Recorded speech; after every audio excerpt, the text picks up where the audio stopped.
Welcome to What the Wrestling, the podcast where you break down the biggest moments, hottest takes, and the wildest stories from the world of pro wrestling.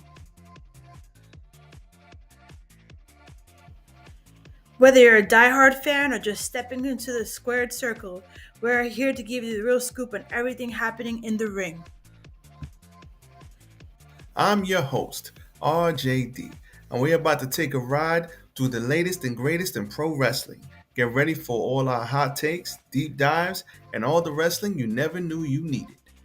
Don't forget to hit the like, share, and subscribe button and join What the Wrestling family so you never miss an episode. Now let's step into the...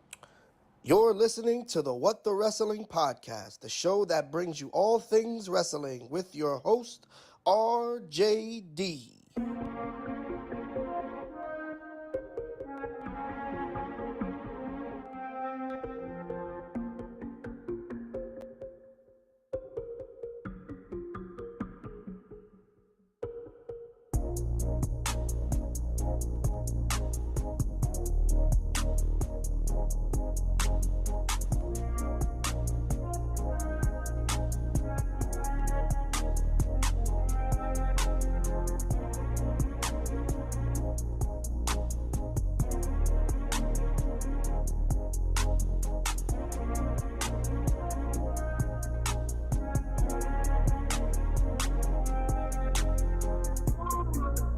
Oh, you already know what time it is. Tiger uppercut. Monday Night Raw, everybody. I know what you're thinking. Stop it. You thought you was getting AEW. Nope. AEW comes tomorrow. So look out for that. But Monday Night Raw, everybody. Hit the like button. Hit the like button. As always, you know how we do here. I am here for a good time, not a long time. So let's not waste any time. Let's go. Yes. These are RJD here. Welcome to What the Wrestling, the show that brings you all things wrestling. I'm your host once again, RJD. Hit the like button. Follow me, RJ699 on the Twitter. And follow me at What the Wrestling on Facebook, YouTube, Instagram, and TikTok. I got to get back to getting on X, aka Twitter. I got to get back to that, man. I think we're universally comfortable with calling it X now. So I'm just going to put the X down there. Matter of fact, we're going to change that right now. Let's just change that right now. Let's change it right now. So at the end of the day, we got the Monday Night Raw review. Monday Night Raw was all right. You know, it wasn't too crazy. Yeah, we're going to change that right now, y'all. Bam, done. So it wasn't too crazy. I mean, it was all right. We had some stuff happen, and that was pretty much it. We did have Paul Heyman getting all bloodied up. We had Gunther. We had some AJ Lee talk. El Grande Americano. We had a bunch of that. We had Io and Rhea. So we had a lot of stuff going on. It was all right. And you are now cursed, I say. Cursed. Shout out to Danhausen. I came out to thunderous applause. Not that I can't do, but I'm not good at doing his impression. But I think Danhausen's gonna be okay. Matter of fact, let's talk about that first. Let's Let's get right into it. So Monday Night Raw. A lot of people gave Danhausen hell. And they gave the man shit. And I don't know why. Why do you give the man shit? He is a comedy act. He has good comedic timing. He can actually wrestle if they throw him in there. He's going to sell a hell of a lot of merchandise. He's good for the business. He's good for the brand. Cut Danhausen some slack, man. Nope. Everybody's so angry at the brother. Like, why are you mad at Danhausen? I seen some comments like, "Oh, this is stupid. WWE is stupid. Why would they put him on?" Listen, for what they pay him, believe you me, he gonna make that back. And in sales alone, he gonna make that back in merch. And we know WWE loves that merch. So I don't know why everybody's so mad at Danhausen. At the end of the day, I think it was a good pickup. I think they're gonna use him like they use R-Truth. To me, maybe one will be on one brand, one will be on the other. And occasionally they'll throw him in the ring. Occasionally they'll put him into a story like what they did here with Dom and Penta. And you're cursed, I say, cursed. So it's gonna happen. So just relax, sit back, relax, and enjoy the show. It's gonna be great. So Danhausen did talk to Pierce, and he said he came out to thunderous applause. Everybody loves Danhausen. Applause in Hausen. And Mr. Dominique Hausen cursed. He cursed Mr. Dom when they were backstage when he saw him. And Finn Balor and JD McDonough said, "No, man, you got to handle this on your own. You got to handle your own battles." And then he had a fight with Penta and lost.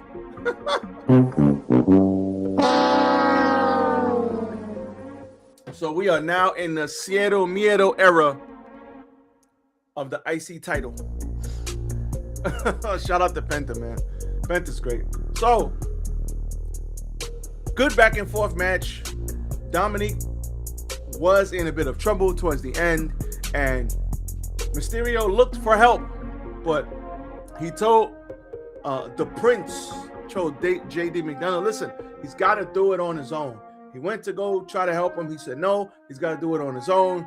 They actually got taken out, and shortly after that, Penta hit the Mexican Destroyer for the 3 count. New IC title. I ain't mad at it. It's great. Good way to take the title off of Dom. Good way to continue the Judgment Day fallout. Good way to do a bunch of stuff. This was good. I ain't mad at it. Io Sky congratulated Rhea on winning, and they are taking time away from this tag team that they had after losing the tag titles, which is great. Rhea is going to fight Jade, and they did have some crap going on with Rhea and Jade, and they had some back and forth on Twitter. All right, so do I think that this is real stuff and it's not a work? No. Nope. I think they're working us, the fans. Do I think there might possibly be some real life truth worked into this storyline? I do. So, listen, you can't be mad. Jade came in. She skyrocketed to the top. She probably didn't have to do all the extracurricular stuff that a lot of other women had to do. That might cause some animosity in the locker room, which is normal, and that's in any job, anywhere, all over the world. When you feel like somebody's coming and they didn't, I guess, earn their keep and they get catapulted to the top, you might feel a certain type of way if you've been busting your ass. And on top of the fact, Jade is not the best worker. She looks like $1 million. Don't get it twisted. Nope. She looks like $1 million. She's very marketable. She's attractive. She's like, I guess I can say China crawled so these ladies could run, right? She looks great, but the in-ring work, you need that too. You can't just, I mean, you could get away with that, but for so long, not like Goldberg was the worst worker, but you know, the Goldberg thing where you could put on 5 to 7 minute matches, get through with what you got to get through, and then at the end of the day, you know, you're still a star, and they can make you a star. And that's sort of what they did with Jade. I'm not saying Jade is horrible and she's gonna hurt people. I'm not saying that. But what I am saying is that, yeah, she still has a ways to go to get like better in the ring. Look at Nia Jax. Nia Jax left. She got fired and then came back, and Nia Jax is better than she ever was back then.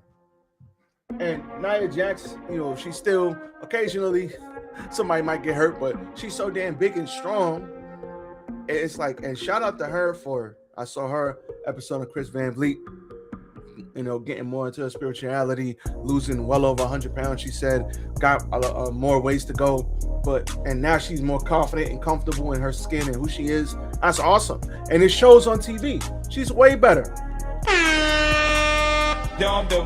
She's way better than she used to be.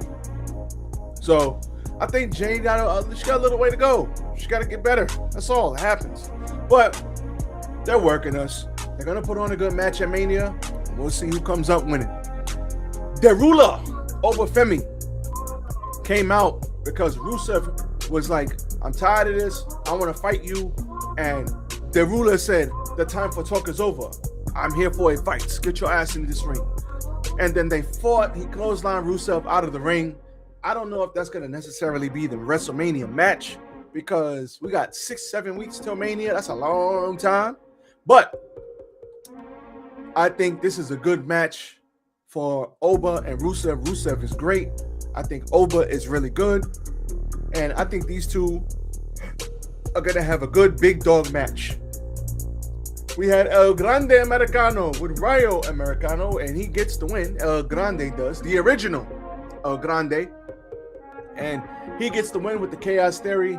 It was basically a 3-on-1 match, but they each tried to take off the other one's mask. So eventually, that mask versus mask match is coming. I would do it at Mania. That's just me. If they want to drag this shit out till SummerSlam, they could do that too. But I would do it at Mania because they're already teasing it. Let's get a move on.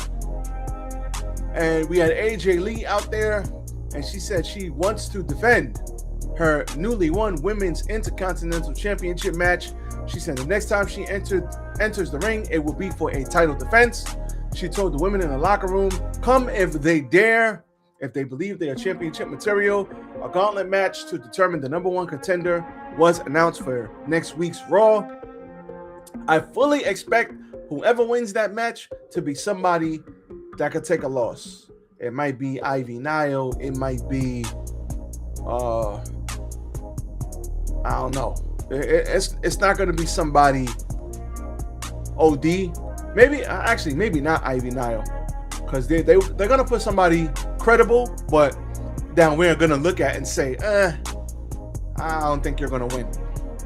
And that's fine. It is what it is. They want to build it up. They want to tell the story. I ain't mad at it. Gunther defeats Dragon Lee with the sleeper hold in a very good match.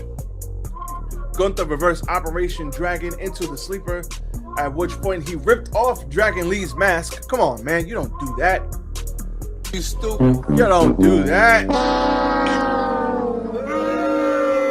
Boo you, Gunther. Boo you. You don't rip off a luchador's mask. What the hell's wrong with you? And he caused Lee to panic and tap out. They put the towel over his face and he covered his face. And that's okay. But you don't rip off the goddamn mask, man. But that happened. We had Jimmy Uso out there with Austin Theory causing the DQ. I mean, there was a DQ with interference from Logan Paul. They continued to brawl. After the match, Jay Uso came down and they ran off Austin Theory. And unfortunately, Paul Heyman was bloodied up in the beginning of the show, where we had Paul Heyman come out there and talk about the Vision. The Vision, boy. But anyway, he went out there, talked about the Vision, tried to big them up. They had 3 or 4 masked men come out, and the last masked man that came out was Seth Rollins himself. Hit him with the Shield chair to the back, the infamous chair to the back, and then proceeded to beat the holy hell out of him. And that was that. So more people from Seth Rollins' school, I guess, came out, and he hit the stomp, hit another stomp, and then got him bloodied and up out of there. And then they put him in the ambulance in LA. Jimmy Uso ran off, I want to say Logan or Austin. And then LA Knight was in the ambulance and was like, I'll take care of it. Yeah. And drove off. So that was fun. Good stuff there. LA Knight, boy, he's having a rough couple of days.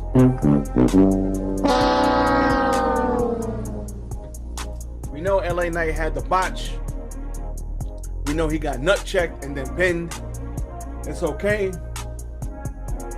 I don't know what they're doing with LA Knight, but listen, everybody makes mistakes, and I'm pretty sure eventually they'll get him back to where they want him to be. Eventually. So hopefully, if he continues to be popular, they're going to have to do something with him eventually. And then your main event of the evening was CM Punk and Roman Reigns going back and forth. Punk pointed out that Indianapolis was where he brought the Shield to the dance. Roman countered by saying Punk bought the other two, Seth Rollins and Jon Moxley, but not him. And originally, Punk didn't want him. He wanted Chris Hero. He said that, in numerous interviews. Punk continued to point out that Reigns' entire career has been chasing Punk, and that he's still the case now. Punk also said that Reigns saying he hates him means that Punk already knows he's won because he's in Roman's head. Roman attempted to say that nobody likes Punk and that he's a liar who pretends to be enjoying on the road, but he's miserable, he's bitching backstage and all this other stuff. And Punk countered by saying that he's alone everywhere he goes now, and Reigns has never accomplished anything on his own. He's like, your cousins aren't here, your wise man's not here because I took him from you. And at WrestleMania, he's not only going to beat him, he's going to bury him. He's going to bury him next to his father. So, I think this was good. But I do think these guys got more loaded in the chamber. I think they got more in the chamber. And this is just the one of many promos that we're going to get between now and Mania. So, I'm not stressing it. Because this is not all these guys got for each other. You know it. Just like Punk and MJF, they started off slow. These guys are going to come with the heavy duty stuff real soon. So I think this was good. The promos were good. Roman was there. We had some of Roman's family was on Instagram and Twitter talking shit about Punk. Like, when I see you, it's on site. Shout out to Zilla Fatu and HOG. But it is what it is. It's all good, man. It's all good. We will get some better promos coming soon, and I think this is just the first of many. And that was your Monday Night Raw. It was okay. Wasn't all that. Wasn't like, oh my God, you gotta go see it. I mean, we had some story progression. We had some good stuff. Still a lot of ads. Still a little boring at times, but it is what it is. They're doing what they can do, and we got good stuff coming up. So we'll see what happens next week on Monday Night Raw. As for me, I am out. Catch this out today. Catch my AEW review. I might put it out tonight, but I'm probably gonna put that out tomorrow morning. So look out for that. As for me, I am out. Be safe. I'm out. Peace.